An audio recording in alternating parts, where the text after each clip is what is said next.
प्रिय गुरु हमारे पापा जी की तरफ से हजारों हजार रुपया के पुरस्कार बा, पापा के प्रणाम बा।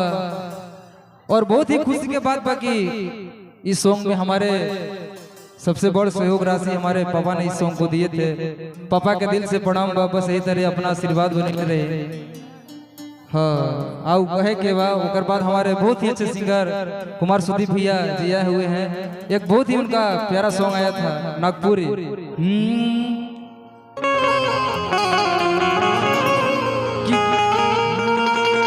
चलिए अब ए धनिया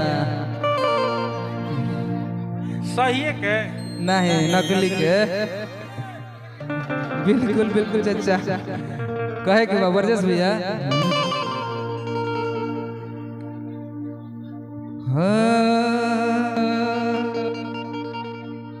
किस्सा तोरे बहिनिया आइली के असनानावा बैठली सिंगार कर तले पर ध्यानावा।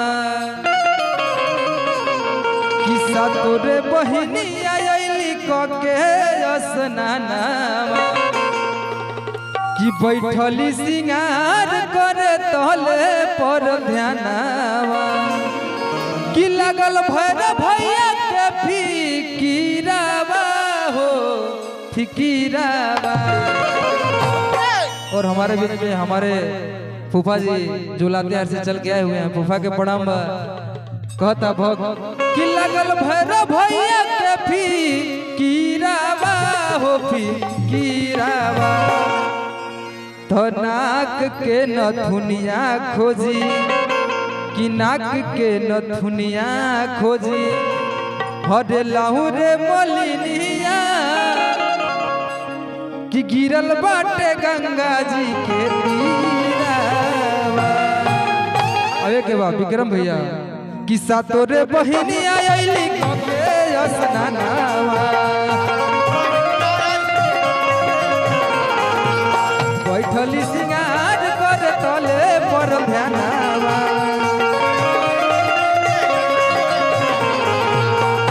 तोरे बहिनिया आइली के असनानावा।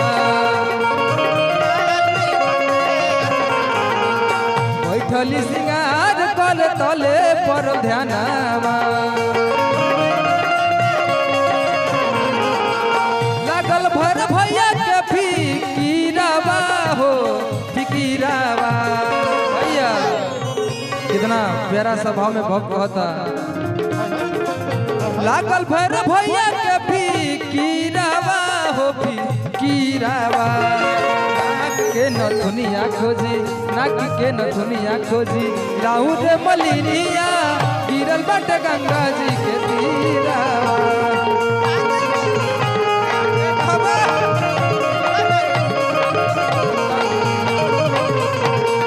नाक के नथुनिया खोजी लाहू रे मलिनिया गिरल बाटे गंगा जी के तीरावा।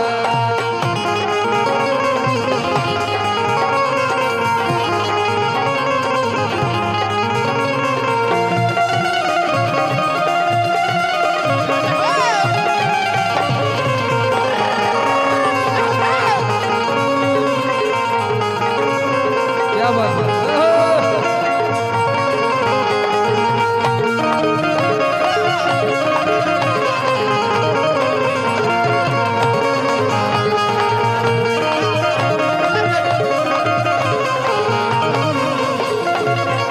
और बहुत कहता हो चचा कह के बाबू मने मन मैया निराश पड़ी हो भैरो के बैठल पास बड़ी हो।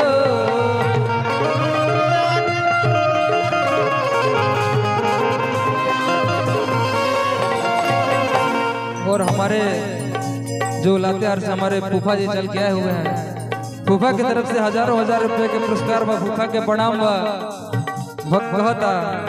और हमारे गोलू चाचा की तरफ से चाची वाला बक्सवा के चौहिया है कहे के बा भक्त कहता। तिजोरी की चाबी है तिजोरी के। मने मन मैया निराश बड़ी हो बैठल भैरो के पास बड़ी हो।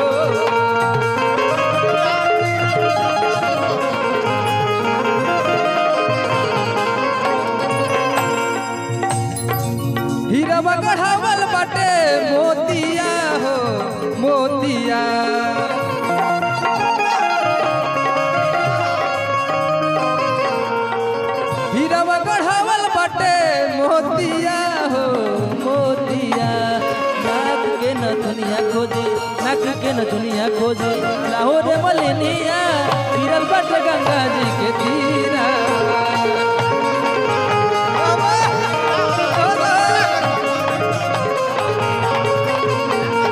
दुनिया खोजी लाहौर मलिनिया गिरल बट गंगा जी के तीरा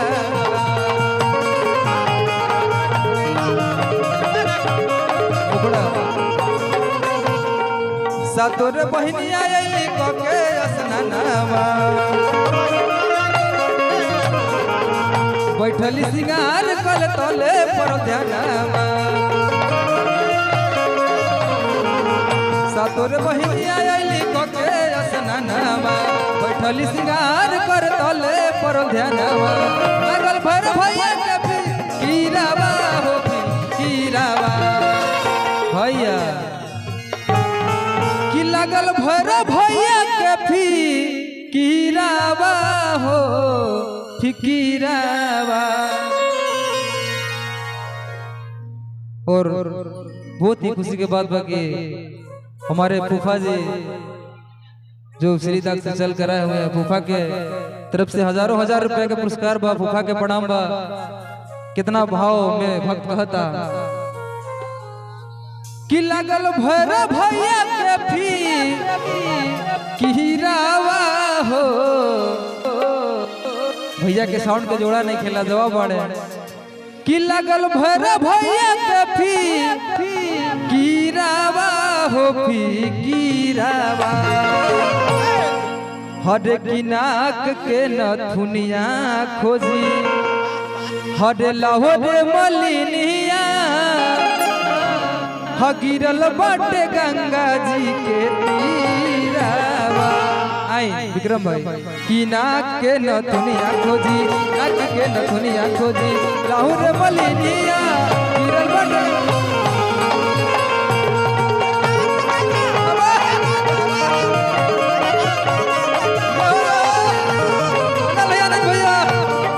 नाक के नथुनिया खोजी लाहौर मलिनिया गिरल बाटे गंगा जी के तीरा